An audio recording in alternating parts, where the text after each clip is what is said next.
Entonces, nuevamente, mi nombre es Michelle Ponciano, para los que lo están viendo en YouTube, y si usted quiere participar en vivo los días jueves a las 10 de la mañana en la grabación de estos estudios, puede buscarnos en Telegram, videos Michelle Ponciano, y ahí mandamos el link y también mandamos el link de YouTube una vez esté subido.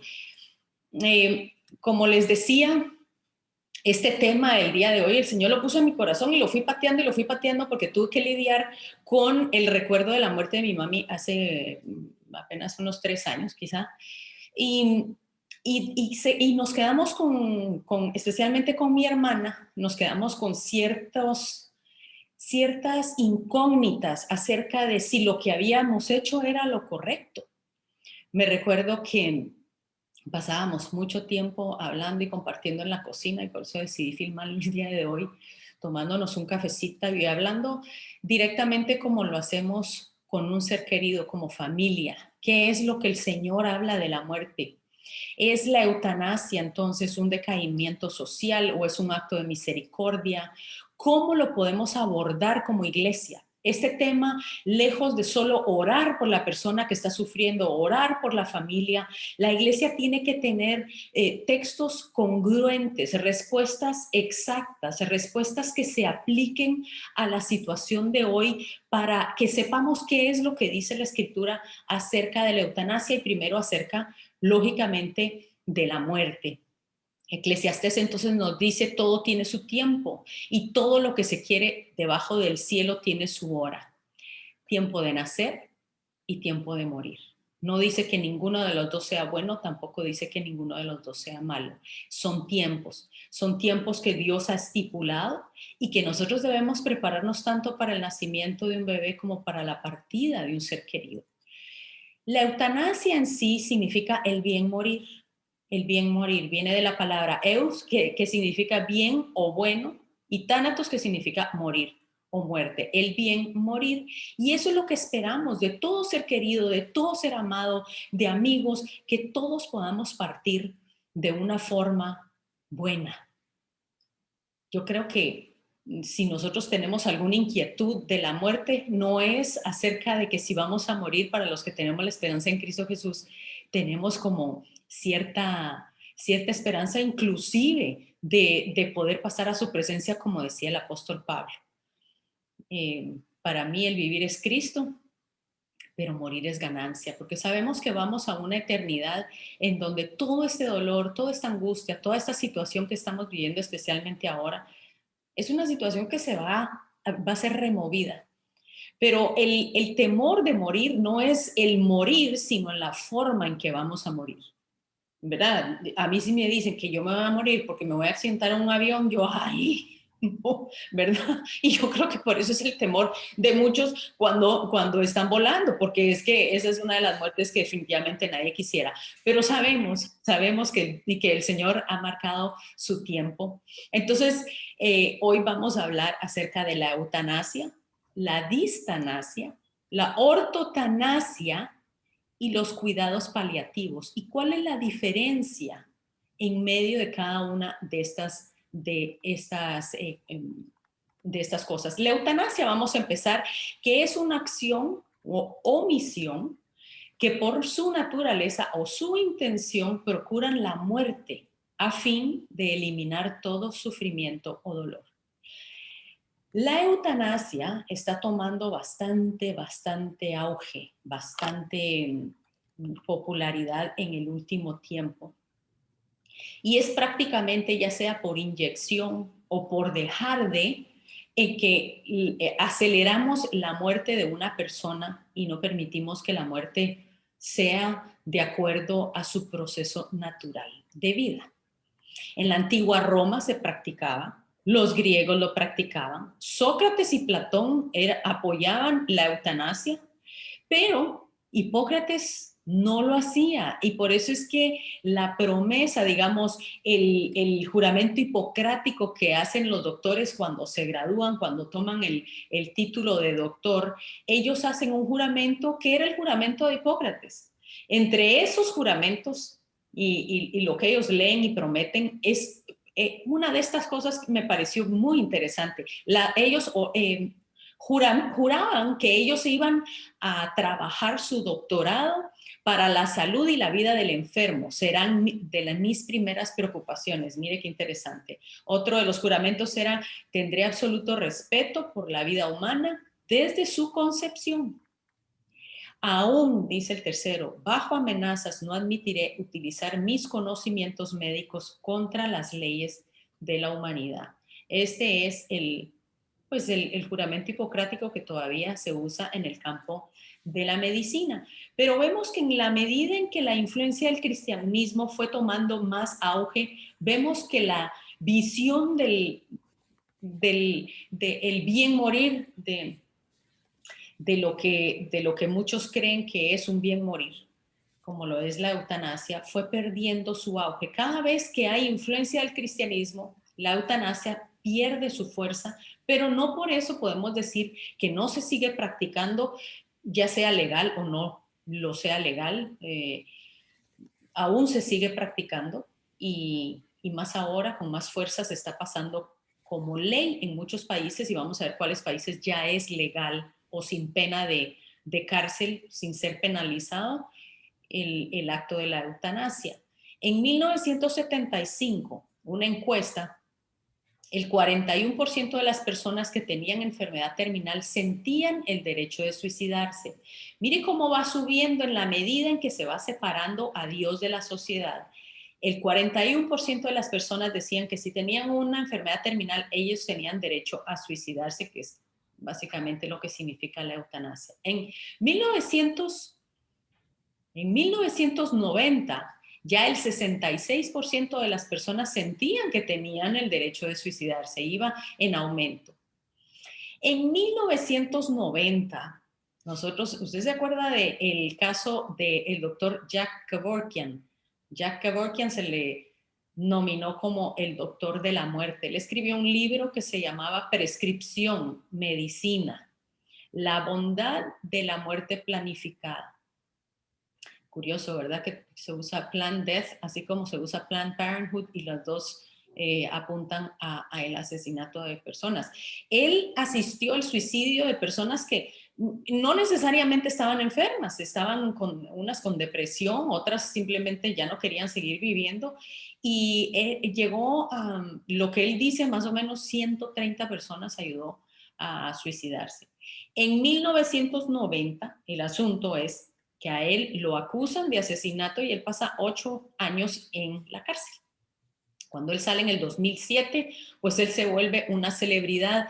Pero esto ayudó a que la palabra eutanasia empezara a entrar en los medios, y especialmente en los medios de Hollywood, que sabemos que cada vez que hay alguna de estas líneas liberales, Hollywood lo agarra rapidito para volverlo una realidad en la sociedad. Se hizo una película de él que se llamaba You Don't Know Jack y ganó un Emmy en los Golden Globes. Él fue a recibir el premio y 5 meses después murió en el 2011. A partir de esta época vemos un repunte en la aceptación de la eutanasia porque se vuelve más popular, y en el 2017 ya el 90% de las personas que tenían enfermedad terminal sentían el derecho de suicidarse.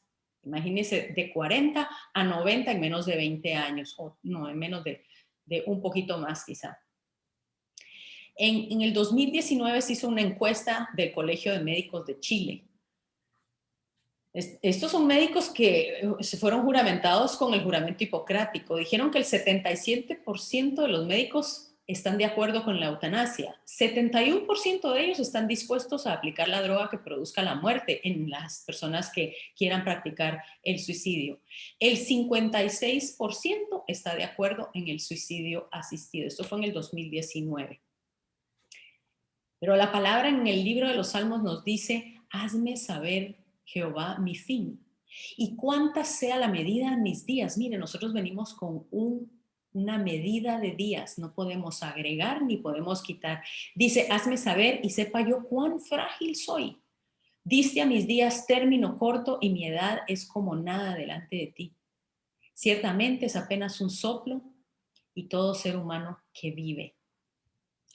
El libro de Job dice, ciertamente sus días están determinados y tú has fijado el número de sus meses.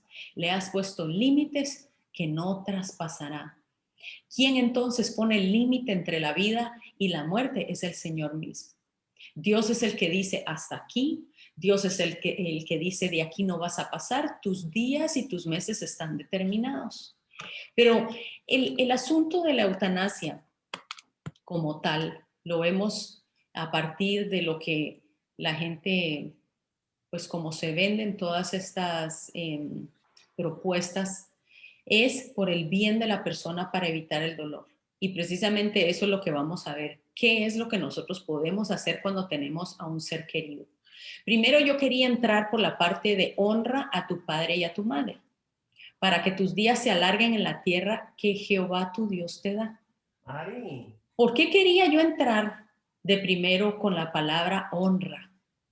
Honra a tu padre y a tu madre, porque hay algo acerca de, Silvita, yo creo que tienes tu micrófono abierto.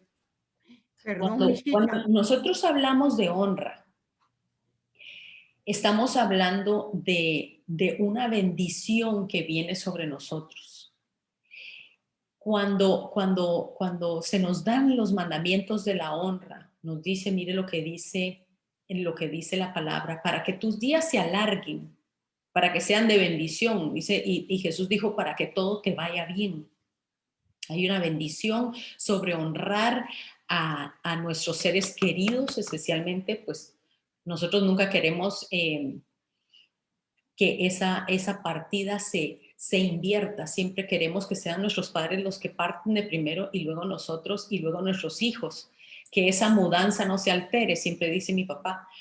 Pero eventualmente esa mudanza puede que se altere y nosotros podemos encontrarnos con un hijo enfermo, pero sobre todo nos vamos a encontrar, que es el caso que pues para la mayoría es que vamos a nosotros tener que tener cuidado de nuestros padres, de nuestros padres. Pero Jesús dijo que justamente en los tiempos que estamos viviendo, él mismo lo dijo en Marcos 13, el hermano entregará la muerte al hermano y el padre al hijo, y se levantarán los hijos contra los padres y los matarán. Muy interesante que Jesús lo haya mencionado, porque la forma de matar a un padre no solamente es a través de la espada, a través de entregarlos a la oposición, sino que podemos nosotros valorar de que eso sea también a través del sistema médico. Cuando el Señor le habla entonces a Abraham, él no le dice, mira, no te va a pasar nada, yo esto voy a hacer contigo y no vamos a hablar de la muerte porque eso es muy feo. No, él inclusive le dice, después de ti voy a juzgar a la nación que va a tener a toda tu descendencia cautiva, que era Egipto. Y le dice en el 15, le dice, tú en tanto te reunirás en paz con tus padres y serás sepultado de buena vejez. Usted sabe que esa es una promesa para los hijos de Dios, es ser sepultado con buena vejez. Dice una versión, largura de días y buena vejez. ¿Qué es eso? Que nosotros vamos a tener un término rodeados de amor, rodeados de salud, si bien tenemos que morir de algo, definitivamente va a ser una buena vejez, pero él hasta le habla de su sepultura.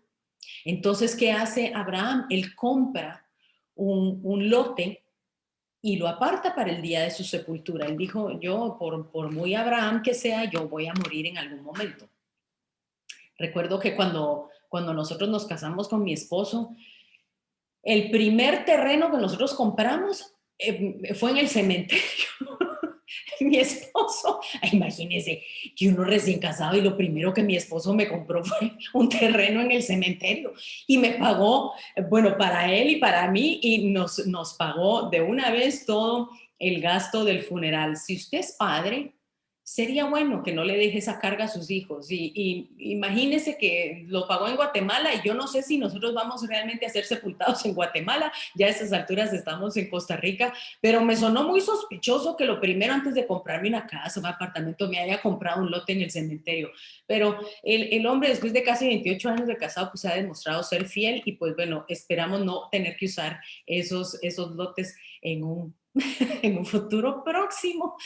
Pero él entonces compra ese lote Y ya sabemos, llega toda la descendencia de Jacob, José es vendido por sus hermanos, y ya cuando Jacob, el nieto de Abraham, está por morir, esta es una escena bella, bella, bella, porque aquí vemos la honra de hombres ya adultos anhelando la bendición del Padre. En este momento vemos a todas las tribus, los que iban a ser las tribus de Israel, alrededor del Padre y honrando al Padre, y se reúnen para recibir una bendición. Dice que sucedió después, Génesis 48, de estas cosas que dijeron a José: tu padre está enfermo. Entonces él tomó consigo a sus dos hijos, Manasés y Efraín, y se le hizo saber a Jacob, diciendo: aquí está tu hijo José, que viene a ti, y haciendo un esfuerzo, mire, él se notaba que estaba ya bastante enfermo, haciendo un esfuerzo, Israel se sentó sobre la cama. Esta escena a mí me parte el corazón, porque cuando a él le dicen que su padre está enfermo y lo tienen con todos los cuidados médicos que tenían en esa época, él hace un esfuerzo para bendecirlos, pero él lo primero es que él trae a sus dos hijos pequeños para que bendiga a su padre, a sus hijos. Cuando nosotros le enseñamos a los hijos cómo es que se cuida a un padre, cómo es que se cuida a un anciano, cómo es que la bendición de cuidar a un padre trae bendición sobre los hijos, estamos criando hijos que el día de mañana van a cuidar de la misma manera que nosotros cuidamos de nuestros padres. El asunto ahora es que la eutanasia se vende como un estorbo cuando ya la persona es un estorbo y ya es una carga. Entonces es mejor quitarla del camino. Y no le estamos enseñando a los hijos. Yo espero que esta generación que está enseñándole a los hijos a abortar y a la eutanasia no sean los que vayan a cuidar de mí, honestamente, porque estamos fritos. Sí, eso es lo que le estamos enseñando a estas generaciones. Pero José dijo: antes de que parta mi padre, yo voy a hacer que él me bendiga. A veces el Señor quiere bendecir un hogar de tal manera y de tal forma, porque él decía: honra a tu padre y a tu madre y tendrás largura de vida y habrá bendición. Que hay tal bendición en cuidar de un padre que el Señor lo provoca para poder traer una bendición extra a esa casa. Si usted está cuidando, o si usted le ha tocado cuidar de su padre, de su madre, de algún ser querido, déjeme decirle que es para poderlo poner contra la pared y poderlo bendecir. Si usted dice: no sabemos de dónde vamos a sacar el dinero, no sabemos, el Señor lo sabe. El Señor lo sabe. Es un ejemplo que usted le está dando a sus hijos y es una bendición que usted está dejando entrar a su casa. Entonces dice que cuando yo leí este pasaje de Jacob, que también es Israel, y él dice que él hace un gran esfuerzo para pararse o para sentarse sobre la cama para bendecir a sus hijos, me recordó mucho a mi mamá. Yo quería compartir con ustedes una foto y voy a tratar de no llorar, porque cuando a mi mami le dio un derrame, yo a ella siempre la encontraba orando de rodillas, pero después de que le dio el derrame, a mi mami le costaba mucho caminar, no digamos ponerse de rodillas. Y un día la encontré y yo llevaba el celular, le tomé esta foto porque mi mami siempre, nunca dejó de orar por nosotros. Era como Jacob, tenía en su cama, en su lecho de enfermedad, siempre tenía ella su tiempo de orar por nosotros. Yo creo que muchas de las bendiciones que yo estoy recibiendo hoy no son por mí, son por ella, la oración de ella, la bendición de ella. No fue fácil porque, bueno, varios saben que después de los derrames la mente de la persona no queda bien. Mi mami quedó con una gran depresión, le era muy difícil conciliar el sueño, le daban ataques de ansiedad en las noches, había que tener cuidados 24 horas. Eh, no fue nada fácil, no fue nada fácil. Fueron 7 años y durante los 7 años su calidad de vida, pues a pesar de que se la tratamos de dar de lo mejor que se podía, cada vez ella iba decayendo. En el último tiempo de mi mami, ella entró al intensivo con una vesícula totalmente infectada y nos dijeron llévensela a la casa y denle en calidad de vida y nos dieron 15 días de vida y mi mamá duró todavía un año. Un año el Señor la tuvo para que nosotros la bendijéramos, para Él podernos bendecir a nosotros. Pero dice la palabra, y luego les voy a contar cómo fue el final. Nos dice la palabra en Génesis que entonces cuando Jacob muere, cuando Israel muere, dice que José se echa sobre el rostro de su padre y lloró sobre él y lo besó. Y dice que después mandó José a los médicos que estaban a su servicio. Mire, este era un hombre que tenía cuidado a su padre con los servicios médicos de ese tiempo. Y mandó a que los médicos embalsamaran a su padre y lo prepararan para la sepultura. Y los médicos embalsamaron a Israel. Pero antes de irse, Jacob le hace una petición a Israel y le dice, por favor, entiérrame en el monte en donde está enterrado mi abuelo Abraham. Le hace esa petición. Y yo quiero que nosotros entendamos que honrar a los padres no es solamente que los voy a honrar y se murió y bueno, aquí y aquí lo dejé. Es honrar inclusive sus últimas peticiones. La última petición de ellos de qué es lo que quieren, qué es lo que esperan, cómo quieren que sea su entierro. Si quieren mariachis, llévele mariachis. Sí, mi mami y yo somos cristianas evangélicas, pero mi hermana era católica y ella respetó mucho eso, me consultó, me dijo, no le importa si viene un padre a hablar aquí a la funeraria, quedó lindísimo, luego ella me pidió que hablara en su entierro. Fue algo muy especial, pero siempre respetando los deseos del padre o los deseos de la madre o de la persona que muere. Y dice que pasados los días del luto, habló José a los de la casa del faraón diciendo, permíteme pues que vaya ahora a sepultar a mi padre y después volveré. Entonces José subió a sepultar a su padre y subieron con él todos los siervos del faraón, los ancianos de su casa y todos los ancianos de la tierra. Él se lo lleva justo al monte donde estaba Abraham. Toda la casa de José, sus hermanos y la casa de su padre, solamente dejaron en la tierra de Gosén sus niños, sus ovejas y sus vacas. Subieron también con él carros y gente de a caballo y se hizo un escuadrón muy grande. Este era un hombre que sabía honrar a su padre. Mire qué cosa más linda. Si usted ha estado o ha tenido la oportunidad de estar en el funeral o en el entierro de una persona que ha servido en el ejército, la honra que se le da, las trompetas, los cañones, es algo que realmente es formidable porque hay una honra detrás del recuerdo de la persona, que es lo que nos llama también el Señor, a esforzarnos, a que aún en la sepultura nosotros podamos honrar a nuestros padres, aún en la sepultura. Y antes de que eso suceda, esto lo vamos a dejar, porque quiero que cuando terminemos el estudio, quiero que hablemos sobre estas preguntas. ¿Debe respetarse la decisión de un enfermo terminal antes de que la del médico? ¿Debe informarse el dictamen médico a la persona que se le ha declarado enfermo terminal?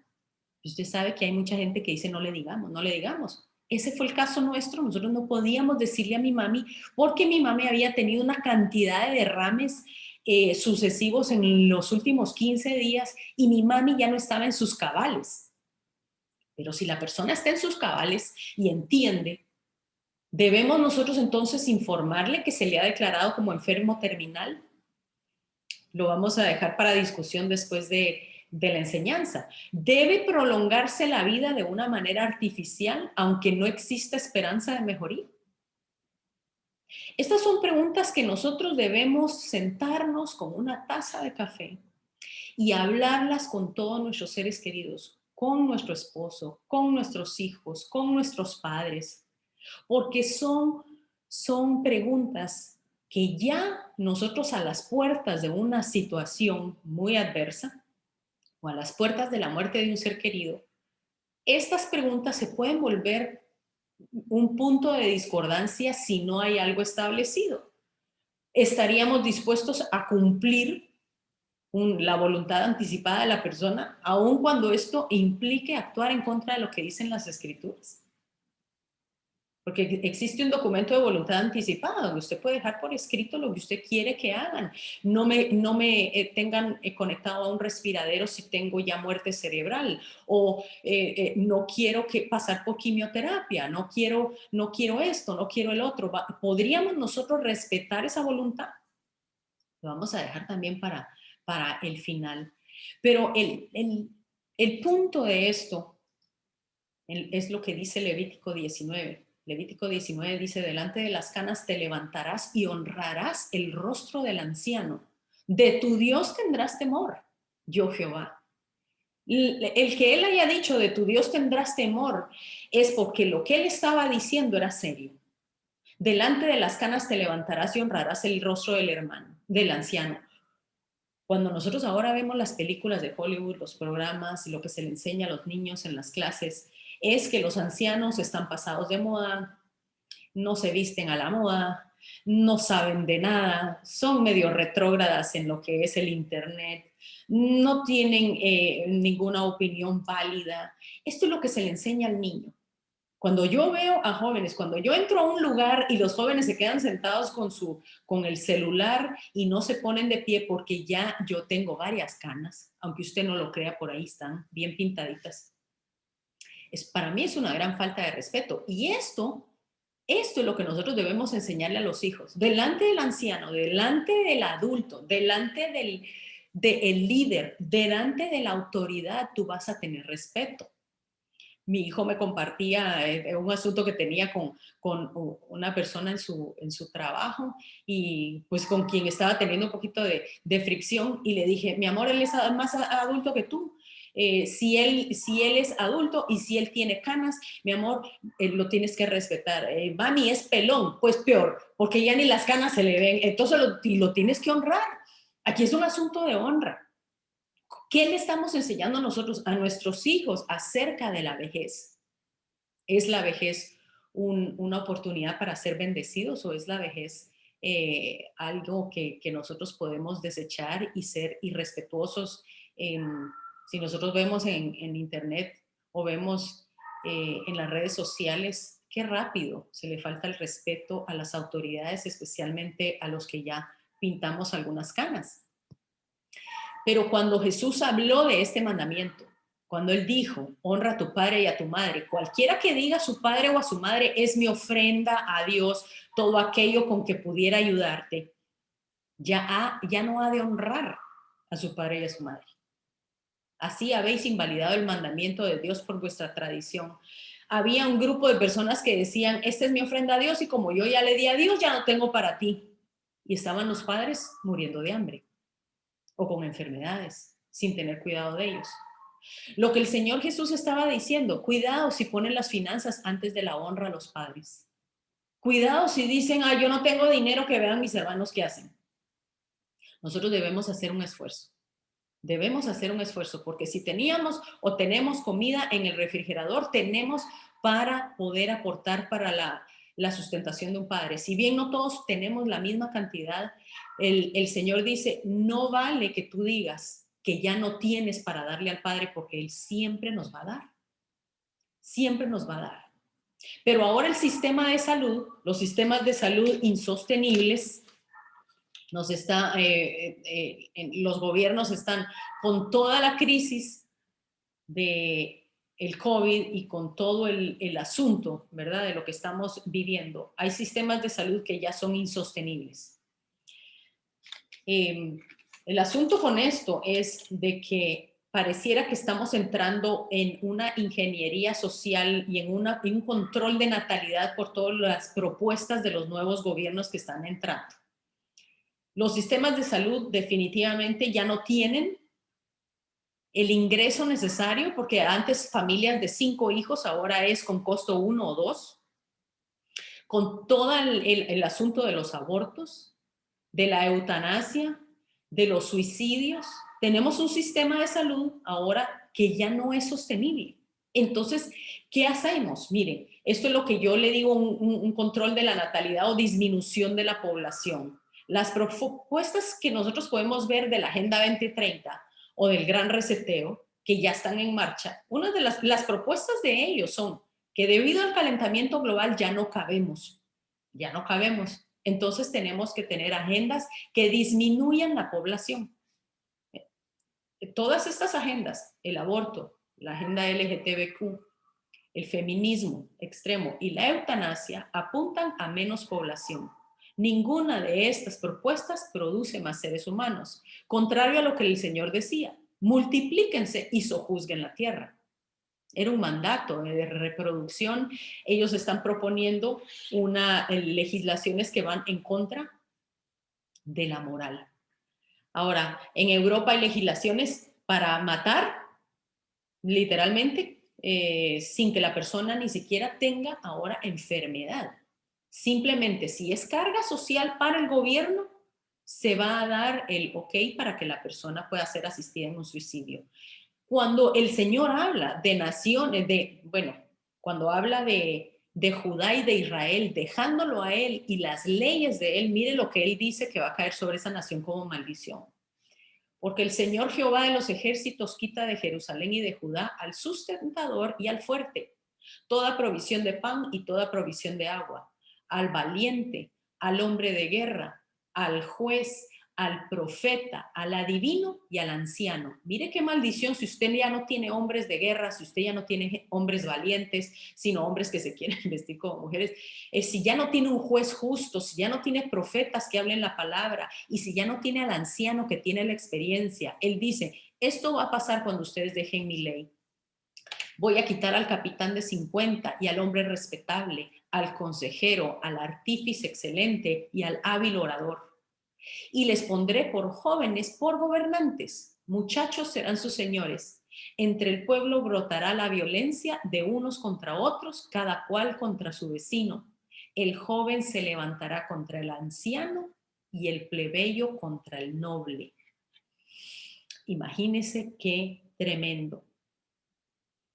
Hay una natalidad desproporcionada con los ingresos que está recibiendo el gobierno y precisamente por tener muchachos que no tienen consejeros, que no siguen la palabra, que no tienen hábiles oradores, son jóvenes que están proponiendo, jóvenes y viejos también, apartados de la palabra de Dios, que están proponiendo legislaciones que vienen a traer entonces una maldición sobre los países. ¿Cuáles son los países que aceptan legalmente la eutanasia?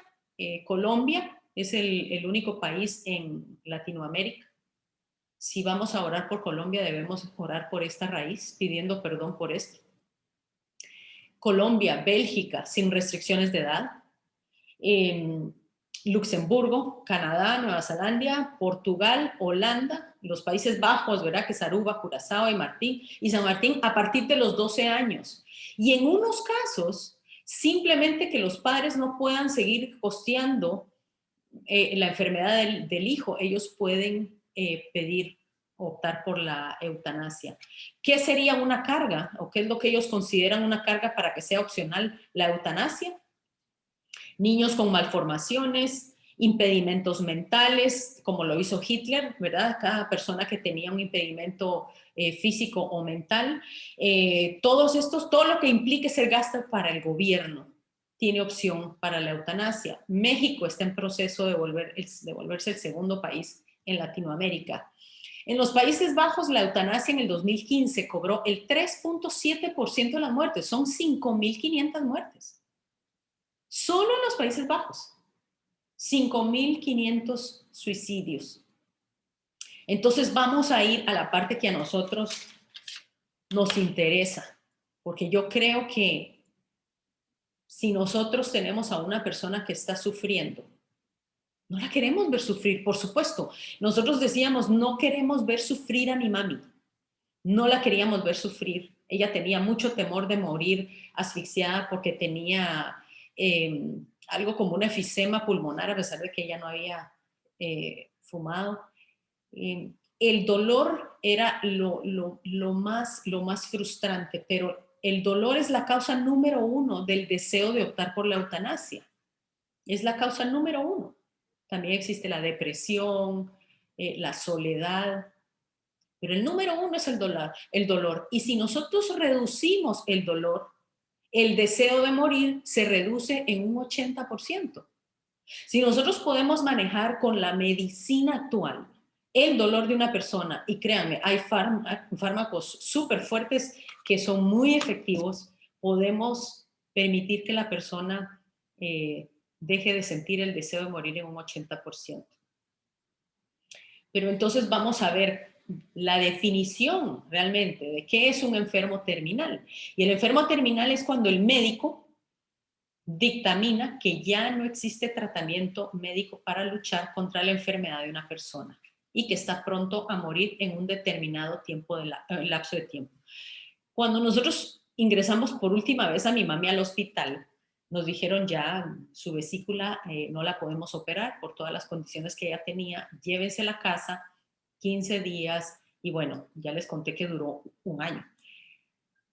Durante ese tiempo entonces nos dijeron ya necesitan un doctor de cuidados paliativos para darle una mejor vida, que ella pueda, ya no podemos curarla, pero sí podemos mantenerla lo más tranquila y lo más cómoda posible. Entonces optamos por ya los cuidados paliativos, que es prevenir y aliviar el sufrimiento, así como brindar una mejor calidad de vida posible a pacientes que padecen de una enfermedad grave y que compromete su vida, tanto para su bienestar así como para el de su familia. En este momento necesitamos consejeros, necesitamos el apoyo de la iglesia, necesitamos el apoyo de un doctor que nos vaya diciendo por este paso vamos, por aquí sí, esto es lo que pueden esperar. Cuando mi mami ya estaba ya en las últimas, digamos, en sus últimos días de vida, ella empezó con una infección pulmonar, con una infección en su vejiga, tenía mala su hígado, ya su hígado no procesaba los medicamentos, ya los antibióticos no le hacían efecto. Mi mami tenía su boquita llena de aftas, llena de hongos y ya los antibióticos no le hacían efecto. Comer le era muy doloroso, ya su mente no estaba al 100%. Se le empezaron a llenar sus pulmones de agua, entonces cada hora había que introducirle una sonda sobre toda su garganta que ya estaba inflamada de tanto hongo e infección que tenía y se le reventaban disculpe que lo explique de esta manera, pero yo quiero que usted entienda que cuando uno llega a estos puntos es muy difícil pensar en qué hago, Señor. Y cuando a ella le hacían el succionamiento de toda esa agua que se le acumulaba en sus pulmones, se le reventaban sus vasitos capilares de sus ojos porque era muy doloroso y esto lo teníamos que hacer cada hora. Y el doctor nos dijo, ya no existe ningún procedimiento que pueda curar a su mami. Su mami ya está en un punto en donde ya no podemos hacer nada por ella.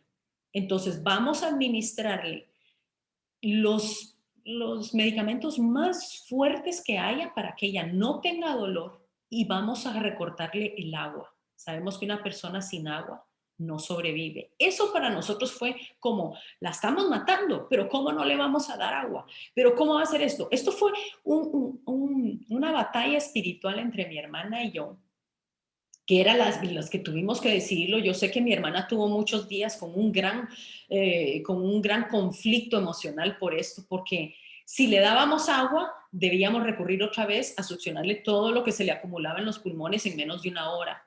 Era muy duro, era muy duro verla sufrir, no podía hablar, era como escucharla hablar debajo del mar. De tanto líquido que se le acumulaba y bueno, ya no les quiero contar más detalles porque era bastante duro y entonces decidimos optar por los fármacos más fuertes para evitarle el dolor y dejar que entonces la muerte tomara su rumbo. Esto es precisamente lo que yo quería explicarles, porque si nosotros continuábamos con terapias desproporcionadas en relación a los riesgos y beneficios, solo estábamos prolongándole la agonía a mi mami. En vez de ofrecer elementos curativos, ya era éticamente inaceptable para el doctor el que siguiéramos con esto, porque todo paciente tiene el derecho a la sanidad. todo paciente. Y si ya no se puede, también tiene derecho a ya no estar sufriendo por esas terapias desproporcionadas. Entonces, la renuncia voluntaria a medios desproporcionados no equivale a suicidio y tampoco es eutanasia. Alguien siento que necesita saber esto. Porque el día de mañana, si ustedes se van a enfrentar ante esta situación, no estoy hablando de un respirador de COVID, porque sabemos que los conectan a un respirador y luego los van a desconectar para que ellos puedan recuperarse. Estoy hablando ya de terapias desproporcionadas donde la persona definitivamente ya no tiene ningún motivo para seguir con todo esto. Esto se puede aplicar también al caso de una familia que tenía, la esposa había sufrido un accidente y había perdido ya toda la capacidad, ya tenía muerte cerebral y había estado conectada a un respiradero durante años, años. Y la familia pedía que la desconectaran del respiradero y dejaran que la muerte siguiera su curso y el esposo no quería. Entonces, mire lo complicado que es cuando nosotros no lo hablamos. Debemos hablar esas cosas. ¿Cuánto tiempo voy a dejarte en un respiradero si hay muerte cerebral? ¿Qué hago? Y lógicamente necesitamos el consejo del Espíritu Santo. No podemos dejar en este tiempo y durante estas conversaciones al Espíritu Santo por fuera. Él es el mayor consejero y Él es el que nos va a dictaminar qué es lo que se debe hacer con cada uno de nuestros seres queridos. Y entonces fuimos nosotros, ok, ya mi mami no podemos hacer nada por ella. Esto es a lo que llamamos la ortotanasia. Es la actuación correcta ante la muerte por parte de quienes atienden al que sufre una enfermedad incurable o en fase terminal. Se entiende como el derecho del paciente a morir sin el empleo de medios desproporcionados y extraordinarios para el mantenimiento de la vida. Y en este punto es cuando ya dejamos que entonces la muerte tome su curso y que la persona parta en el tiempo establecido por Dios, como Él dice, yo tengo establecido los meses y los días de tu vida. El último tiempo de mi mami sin verla sufrir, sin verla teniendo que pasar por esos medios desproporcionados de lo que era la succión de todo aquello que se le acumulaba en sus pulmones. Fue una muerte muy linda. Le pusimos una vela, le pusimos música de adoración y estábamos, perdón, mi hermana y yo a su lado. Y fue algo bello, porque fue en paz, sin dolor.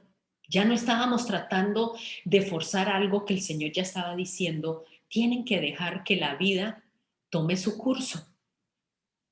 La forma en que ella se fue absolutamente sin dolor, y fue una muerte digna. Fue una muerte digna, merecedora como la muerte de cualquier ser querido, de cualquier hijo de Dios. Entonces, la eutanasia va a permitir que la muerte ocurra en su tiempo cuando deba ocurrir, con todos los cuidados y tratamientos para disminuir el sufrimiento, pero sin alterar el curso de la enfermedad y, por lo tanto, el curso de la muerte. Permite la posibilidad de emplear medios para aliviar el dolor, respetando el tiempo natural para morir, para permitir una muerte digna. Y esto es lo que nosotros anhelamos como iglesia. Pero mucha gente dice, fue un suicidio, maté a mis padres, maté a mi hijo, y realmente si entendemos estos términos podemos entender a cabalidad cuál es la posición que nosotros debemos tomar como iglesia. Nosotros como iglesia debemos ser promotores de vida. Con esto voy a cerrar. Jesús cuando se presenta con María y con Marta a la tumba de Lázaro, Él les dijo, yo soy la resurrección y la vida. El que cree en mí, aunque esté muerto, vivirá. Pero algo que hizo Jesús es que Él lloró con los que estaban llorando. Y la promoción de la vida, el llorar con el doliente, el poder ayudar al que está sufriendo, es la parte que nos toca a nosotros como iglesia. Como iglesia, nosotros nuestra posición es simplemente ser promotores de la vida y que cuando vemos que una persona está por partir con el Señor, asegurarnos que tiene la vida eterna asegurada. Eso por sobre todas las cosas debemos nosotros asegurarnos. El que esa persona conozca de Cristo y saber que en medio del dolor, en medio del sufrimiento, es solamente una pausa en el tiempo, porque nosotros sabemos que nos espera la vida eterna. Así que nuevamente le digo, no deje el cerebro en la puerta, ni tampoco el corazón. En estos momentos debemos analizar todo a la luz de lo que dice la palabra, pero también tener el corazón y el espíritu dispuesto para saber cómo actuar en cada una de las situaciones que vamos o nos está tocando vivir. Que el Señor los bendiga. Espero que podamos vernos la próxima semana y que podamos entonces terminar con las preguntas que teníamos para el día de hoy